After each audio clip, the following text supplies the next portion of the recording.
En 1190, avant de partir pour la troisième croisade, le roi de France, Philippe Auguste, décida de faire bâtir un édifice apte à renforcer l'enceinte qui défendait Paris. C'est ainsi que naquit une forteresse qui se distinguait dans le Paris du XIIe siècle par sa taille imposante et ne ressemblait en rien à l'élégant palais de style Renaissance qu'est aujourd'hui le Louvre. Depuis lors, le Louvre a évolué suivant le cours de l'histoire de France, dont il a été le symbole. La forteresse initiale s'est transformée en palais, puis enfin en musée. Au XVIe siècle, le Louvre devint demeure royale sur volonté de François Ier, qui confia les travaux de restructuration à l'architecte Pierre Lescot. Les transformations se poursuivirent avec les monarques qui lui succédèrent, Henri II, puis Catherine de Médicis, puis encore Henri IV, qui ordonna la construction de la galerie reliant le Louvre au palais des Tuileries. Mais après une période de faste, le Louvre connut des vicissitudes. Le roi de France, qui accéda au trône après Louis XIII, élut en effet un nouveau palais où transférer sa cour. Il s'agit bien sûr de Louis XIV, qui installa la résidence royale à Versailles, dont la magnificence était l'emblème d'un ambitieux projet absolutiste. Ce n'est toutefois qu'à la Révolution française que le destin du Louvre changea radicalement. Le philosophe des Lumières, Denis Diderot, se fit l'avocat de la création d'un musée destiné à tous les citoyens de France, et en 1793, les salles du Louvre ouvrirent leurs portes au public pour la première fois, avant l'arrivée des chefs-d'œuvre que les conquêtes napoléoniennes y rapporteront. Les restructurations et améliorations ont ensuite continué sans interruption, jusqu'aux années 1980, avec le projet de rénovation appelé Grand Louvre, ardemment souhaité par François Mitterrand. En 1989, la nouvelle entrée du musée est inaugurée, mais l'évolution du Louvre ne s'arrête pas là. En 2012 est prévue l'ouverture du Louvre-Lens, une section séparée du musée dont l'objectif est de révolutionner le concept même d'expérience muséale. Dans le ciel gris, je regarde fumer Paris par ses 1000 cheminées, chante Rodolphe dans la Bohème. En effet, qui peut rester indifférent au charme de Paris? Ses attraits demeurent intacts. Les Champs-Élysées, la Seine, Notre-Dame et, naturellement, le Louvre. Mais le Louvre est-il vraiment un passage obligé? Paris foisonne de musées plus petits, moins impressionnants, à l'aspect plus accessible. Et pourtant, rien n'est comparable à l'émerveillement, à l'enthousiasme qui vous saisissent dans de nombreuses salles de cette ancienne forteresse et palais des souverains de France. Comme dans les contes de fées, pour arriver à la récompense tant attendue, il faut surmonter bien des épreuves. Pas besoin de vaincre un dragon, mais les queues de la grande cour, le brouhaha du vaste hall qui rappelle celui d'un centre commercial. Et puis, par où commencer? Peinture? Sculpture? Faut-il vraiment tout voir, du début à la fin? Et la Joconde alors, où est-elle? On se laisse gagner par la panique. Allez, un peu de courage. Essayons de changer de méthode. Relevons le défi et commençons par un point choisi au hasard. Par exemple, en se dirigeant là où personne ne semble aller. Évitons de chercher une œuvre connue. Laissons plutôt les œuvres venir à nous. Donnons à ce musée trop célèbre l'occasion de s'offrir à nos yeux pour ce qu'il est. Une collection de merveilles souvent inattendues, d'éclats de joie véritables et non une étape touristique obligée.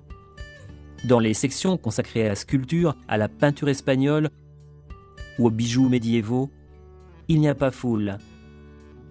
Mais de belles récompenses y attendent le visiteur audacieux qui a su défier les clichés. Le Saint-Louis du Greco, la marquise de la Solana de Goya, l'ivoire Barberini, le portrait de Diderot par Houdon. Ces œuvres seules suffiraient à justifier la visite. Et si celles-ci sont parmi les œuvres les moins connues, pensez un peu à ce que sera le reste. Alors nous reviendrons encore, l'esprit tranquille, pour nous laisser séduire. Bienvenue dans le guide utilisateur du DVD. Vous y trouverez des informations qui faciliteront votre utilisation de ce DVD. Vous pouvez visionner le contenu de ce dernier en vous servant de la télécommande fournie avec votre lecteur. Utilisez les flèches afin de vous déplacer sur les zones actives qui figurent à l'écran, ou pour vous déplacer à droite et à gauche pendant la visite des salles. Confirmez ensuite votre choix en appuyant sur le bouton « Entrée ». Le menu principal donne accès à l'intégralité du contenu du DVD, dont les crédits et l'aide que vous consultez actuellement. L'option Visite guidée permet de parcourir le musée salle après salle. Les icônes en forme de caméra apparaissant à côté de certaines œuvres proposent une vidéo d'analyse de l'œuvre en question. À travers les salles, en revanche, vous choisirez directement l'espace dans lequel vous voulez entrer. Avec l'option Les chefs-d'œuvre, vous pouvez faire défiler la liste de toutes les œuvres d'art analysées et sélectionner celles que vous désirez regarder. Si vous appuyez sur le bouton Menu pendant la visualisation, vous retournerez à Les chefs-d'œuvre, à l'emplacement du titre que vous aviez sélectionné. Pour en savoir plus, l'Histoire offre une synthèse des événements qui, au fil du temps, ont fait naître et se développer le musée et ses collections. Si vous souhaitez revoir la vidéo initiale du DVD, il suffit de sélectionner Introduction en bas à gauche dans le menu principal. Utilisez le bouton Titre pour retourner au menu principal. À présent, vous êtes prêt à pénétrer dans le musée et à en commencer la visite.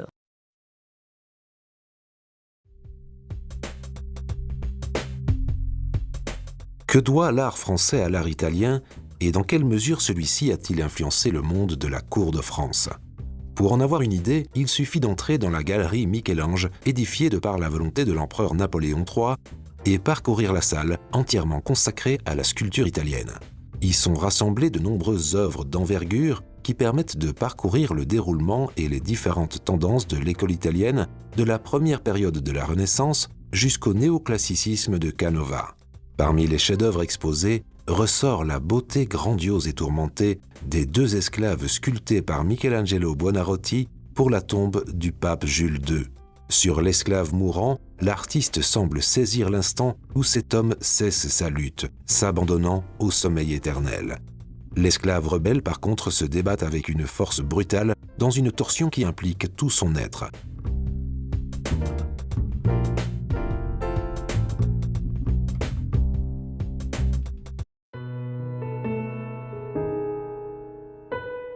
Enveloppé dans les chaînes qui l'emprisonnent, cet homme, réduit à l'esclavage, tente de se rebeller avec une force qui en exalte la beauté sensuelle et puissante des formes.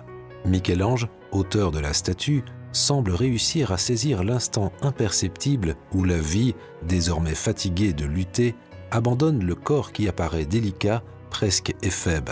Le visage a des traits parfaits, encadrés par une cascade de cheveux ondulés. Sur la surface, on peut apercevoir les marques de pic, de râpe et du trépan utilisés par Michel-Ange qui acheva la partie frontale, mais au contraire, laissant à l'état d'ébauche tout le dos.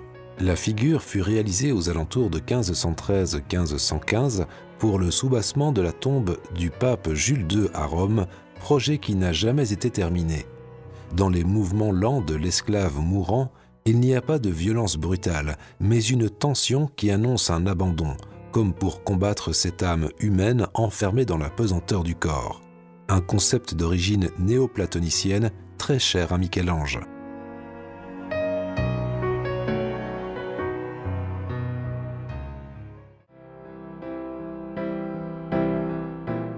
Le thème de la captivité de l'âme, piégée dans le corps et dans les passions humaines, est souvent abordé par Michel-Ange dans ses sculptures à travers la métaphore de l'esclave. Le jeune homme, avec les bras liés derrière le dos, cherche en vain à dénouer ses chaînes en tordant son corps musclé et en soulevant brusquement la tête. Une masse de cheveux encadre le visage à peine ébauché qui regarde fixement dans le vide. Les traits du visage de l'homme ne révèlent aucun détail d'expression de désespoir ou de douleur, contrairement à la violente torsion de son corps. Avec les genoux pliés, presque pour chercher un point d'appui, l'esclave rebelle se remplit d'énergie. On a l'impression qu'il est sur le point d'éclater et que ses muscles se gonflent de force. De nombreuses parties de la sculpture sont à peine ébauchées. L'aspect rugueux inachevé accentue le sens du combat contre un esclavage angoissant, matérialisé dans le marbre qui emprisonne encore le personnage. La statue fut sculptée comme l'esclave mourant pour le monument funèbre du pape Jules II qui, à l'origine, devait être placé dans la basilique Saint-Pierre au Vatican.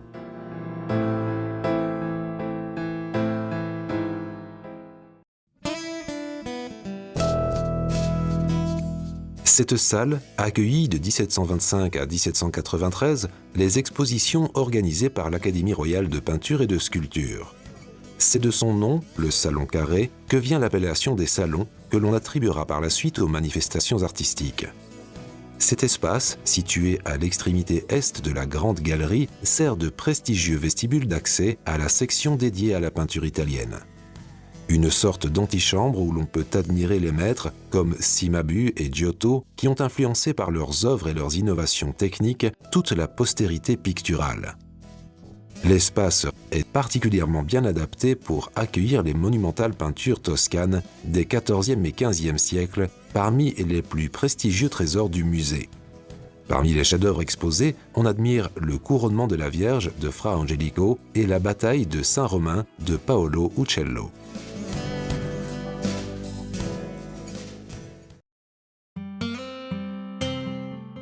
Au centre du grand retable embelli par un fond d'or, se dresse un trône de bois travaillé et finement décoré sur lequel la Vierge est assise, l'enfant Jésus sur ses genoux.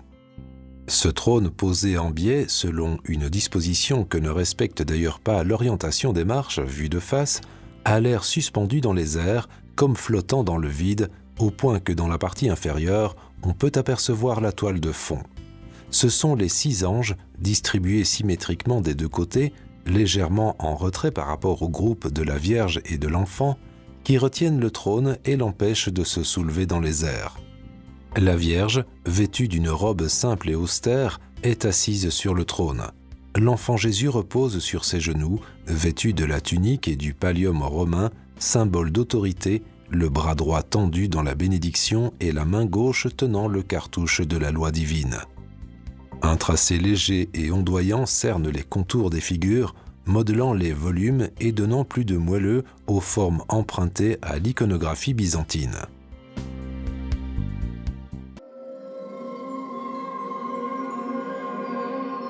Le Christ apparaît en vol sous les traits d'un séraphin crucifié et il imprime les stigmates de la crucifixion sur les pieds, sur les mains et le flanc de saint François. Le saint les reçoit, agenouillé dans un paysage rocheux. La structure pyramidale de son corps est reprise par la forme de la montagne située derrière lui, parsemée de quelques arbres que le clair-obscur du feuillage traduit avec réalisme. En bas, dans une sorte de prédelle marquée par un mince cadre au burin, 3 épisodes de la vie du saint sont représentés avec finesse dans des coloris délicats. À gauche, le rêve du pape Innocent III dans lequel le moine empêche l'église romaine du Latran de s'écrouler.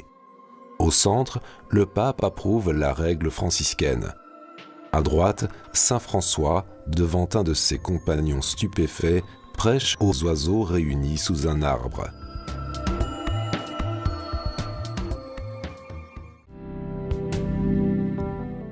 La composition s'agence en fonction d'une perspective définie avec précision par un sol carrelé menant à des marches en marbre multicolore.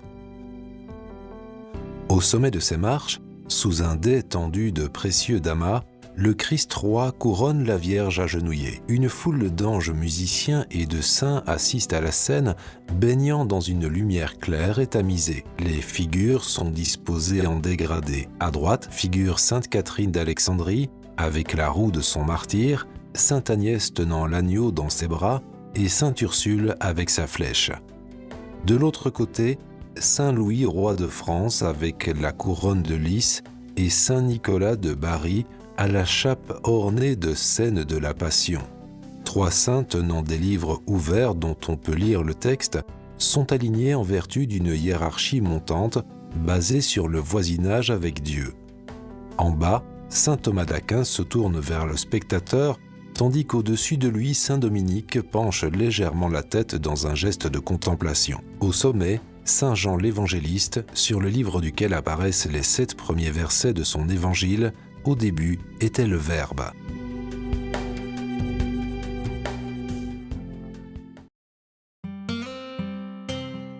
Pourquoi, parmi les nombreux chefs-d'œuvre de la peinture italienne exposés dans cette vaste salle, tant de monde s'agglutine devant un petit tableau, une huile d'à peine 67 cm sur 53, par ailleurs recouverte d'une fine couche de patine sombre?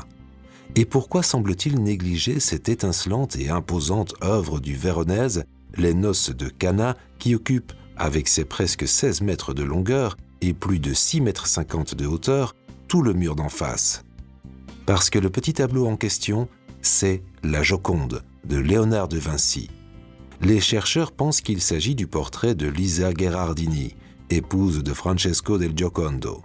Mais au-delà du sujet, ce tableau est de fait une des œuvres d'art les plus admirées et les plus célèbres du monde. Tant et si bien qu'elle relègue au second plan les autres chefs-d'œuvre exposés dans la salle qui accueille sur ses murs une collection fournie de peintures appartenant surtout à l'école de la Renaissance vénitienne, comme le Concert champêtre du Titien.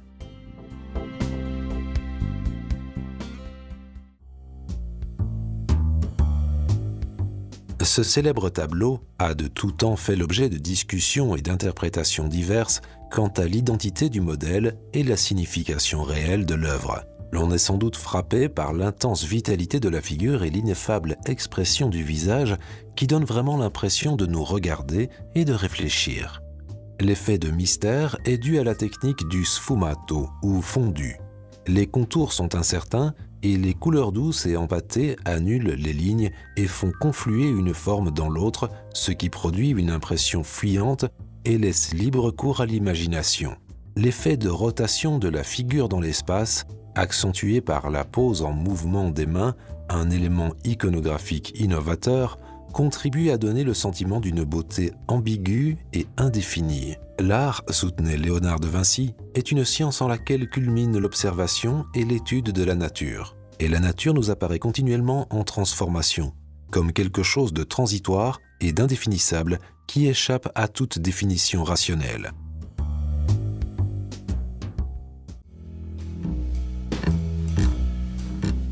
Commandité par l'église milanaise de Santa Maria delle Grazie, qui conservait une délicate relique de la couronne du Christ, le grand tableau du Titien représente justement l'épisode où le Christ fut couronné avec une couronne d'épines. La scène est représentée de manière passionnée et dramatique. Les poses des protagonistes sont amples et théâtrales et les lumières passent soudainement des teintes acidulées des vêtements à la pâleur rosée du corps du Christ pour précipiter dans l'obscurité de l'arrière-plan architectural. Les mouvements sont mis en emphase par l'ondulation des habits et la puissance anatomique des corps, empreints d'un style à la manière de Michel-Ange. Les 5 sbires semblent s'effondrer sur les marches et indiquent de leur bâton la principale focalisation de l'œuvre, le visage intense et tourmenté du Christ, le corps comme vrillé par une torsion, dont les jambes écartées suggèrent également le profil pyramidal de la composition. Le buste classique en arrière-plan et l'inscription sur le linteau de pierre placent la scène dans un contexte historique bien précis, celui du règne de Tibère.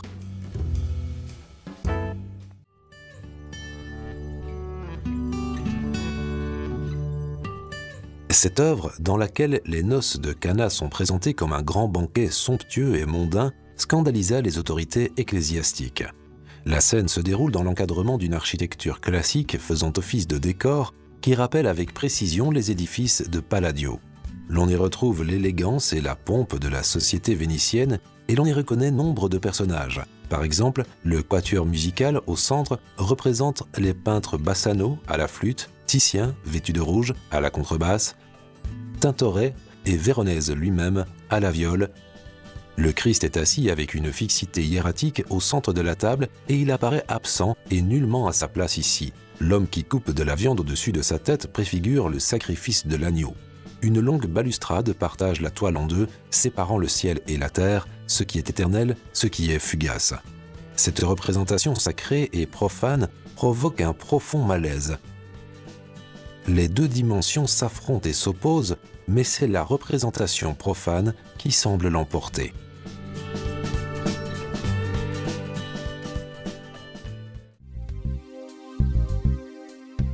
Dans cette salle peuvent être admirés des tableaux de l'école espagnole du XVIIe siècle, considérés comme le siècle d'or de la peinture espagnole. Y sont exposées des œuvres de Murillo, du Greco, de Ribera, Velázquez et Zurbarán. Aux formes et dimensions variées, elles sont disposées sur des murs recouverts de gris et sont illuminées par la clarté provenant des grandes baies vitrées du toit. Ce ton neutre permet de ne pas distraire l'attention du visiteur qui se concentre sur l'œuvre d'art. De cette manière, sont mieux appréciées les couleurs plombées du Christ en croix du Gréco, le vif réalisme et l'utilisation astucieuse de la lumière dans le jeune mendiant de Murillo, ou la figure du Pied-Bot de Ribera, dont l'insolence tragique, presque effrontée, est habilement rendue par l'artiste à travers une utilisation de la couleur et du clair-obscur rappelant le Caravage.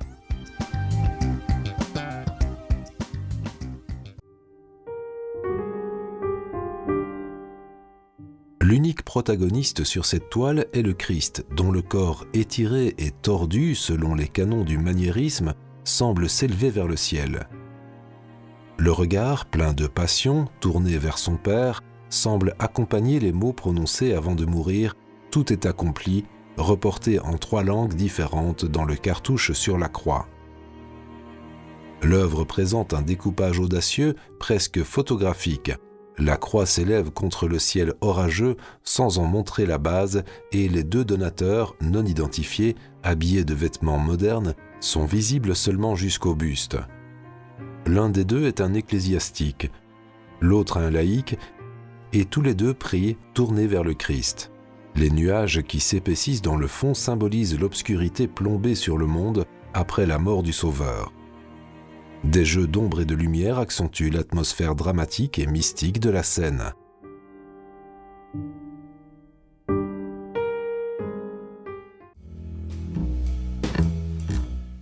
Ribera peignit cette toile à un moment délicat de sa vie. Affligé par de récurrentes paralysies aux membres, il fut contraint à des périodes d'inactivité. La difformité physique, qui avait déjà dans le passé capturé l'attention du peintre, assume maintenant sa dignité artistique en montrant la sérénité inconsciente du jeune mendiant. Un fort réalisme d'ascendance caravagesque caractérise le portrait en présentant le mendiant de 3/4, vu de bas en haut, debout sur son pied difforme, avec le visage tendrement souriant, tourné vers le spectateur. Le jeune homme exhibe une béquille et un papier sur lequel est inscrit en latin « Donnez-moi l'aumône pour l'amour de Dieu ». Le ciel nuageux remplit plus de la moitié de la peinture, en contraste avec la couleur marron du vêtement du garçon et son visage presque en pleine lumière.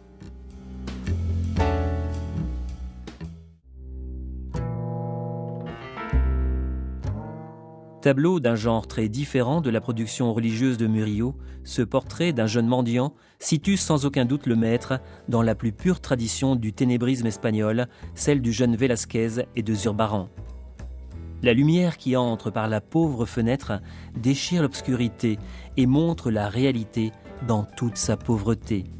Haillons, pieds sales, une pomme, de maigres restes, une jarre d'argile.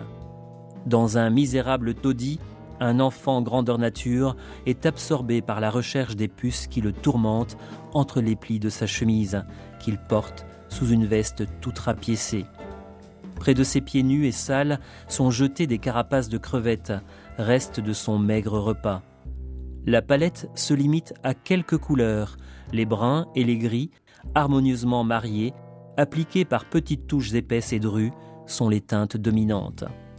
La lumière diurne pénètre dans la pièce sombre et lugubre par une fenêtre sans vitre, à travers laquelle on voit le bleu du ciel.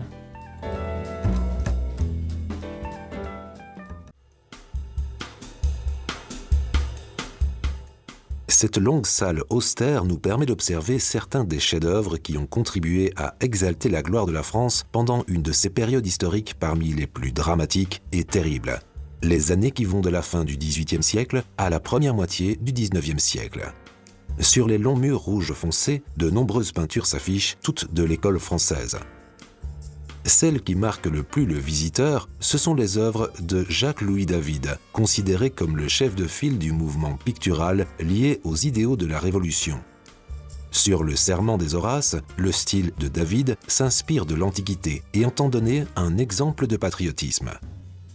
À travers sa peinture, l'artiste témoigne également du passage entre les idéaux et la fougue révolutionnaire à l'avènement de Napoléon, dont il célèbre les gestes et l'ascension vers le pouvoir, culminant par son sacre d'empereur de France.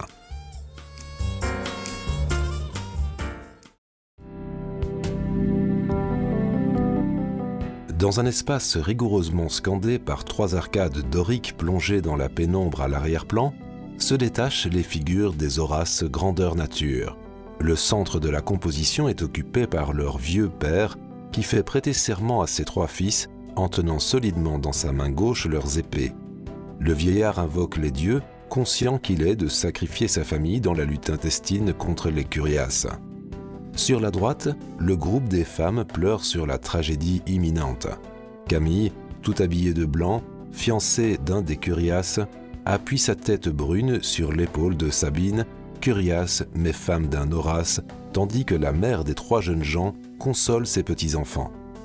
De l'autre côté, les 3 Horaces évoluent à l'unisson, jambes écartées et mains tendues vers les épées. L'ardeur patriotique de ces jeunes gens contraste avec la tendre affliction des femmes. Une lumière froide tombe de la gauche sur la scène, faisant étinceler le métal des casques et des épées et donnant aux figures leur modelé plastique et leur consistance sculpturale.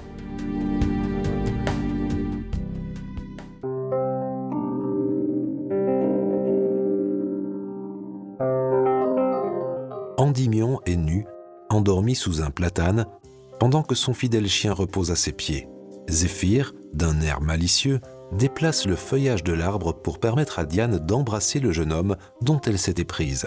La chaste déesse se manifeste sous la forme d'un rayon de lumière vaporeuse avec lequel elle semble enlever Endymion. Selon la légende, en effet, chaque nuit, la déesse serait allée le contempler sous sa forme lunaire et l'embrasser avec sa lumière pâle. L'œuvre semble emprunter la grâce des Cupidons de Bronzino ou l'effet vaporeux du Corrège. Le véritable protagoniste de l'œuvre est l'effet mystérieux et irréel de la lumière, qui appartient à une sensibilité artistique nouvelle et qui écarte délibérément Girodet de la peinture d'histoire du contemporain David.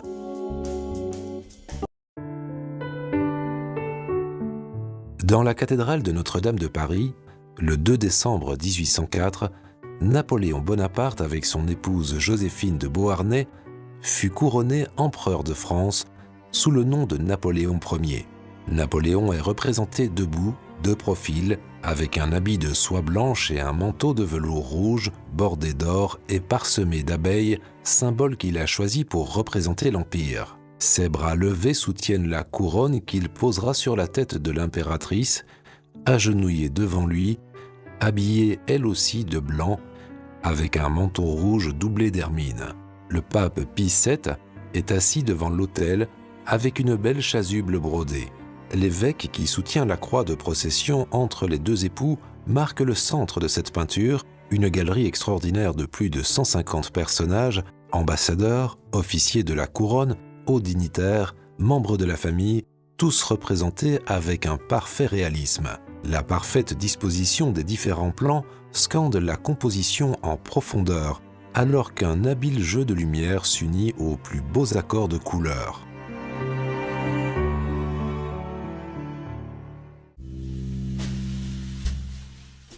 Quels furent les thèmes les plus courants dans la peinture du romantisme français et quels furent les principaux protagonistes de ce mouvement? Cette salle, qui accueille sur ses murs rouges de célèbres peintures de grand format du début du XIXe siècle, nous apporte quelques réponses. On y retrouve, parmi les nombreuses œuvres exposées, les chefs-d'œuvre d'Eugène Delacroix ainsi que de Jean-Louis-Théodore Géricault, considéré comme le chef de file du mouvement romantique français. Sur la célèbre toile de Delacroix, La liberté guidant le peuple, l'exaltation des valeurs de liberté et d'indépendance nous renvoie à des thèmes liés à la notion d'identité nationale, tandis que le radeau de la Méduse de Géricault semble emporter le visiteur vers une réflexion sur la misérable condition humaine lorsque l'homme se trouve confronté aux forces de la nature et du destin.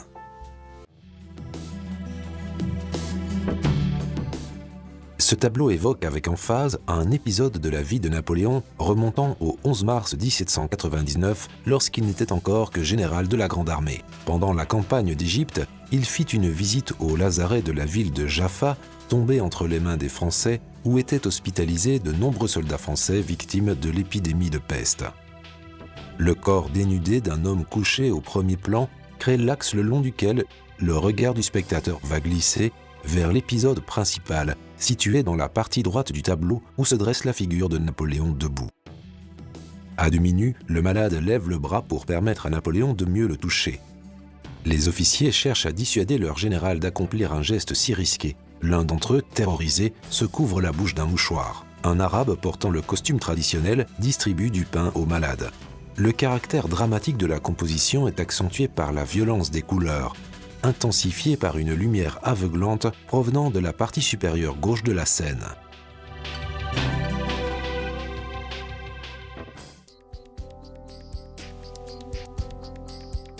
Le naufrage du navire français La Méduse et les souffrances des naufragés à la dérive sur l'océan à bord d'un radeau avaient suscité une émotion profonde dans l'opinion française.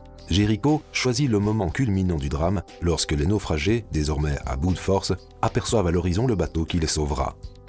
Les personnages du premier plan structurent la composition du tableau, agencés le long d'une diagonale montante qui culmine dans les linges agités par le jeune homme dont le corps se détache contre la clarté du ciel. L'homme dans l'ombre derrière le père souffrant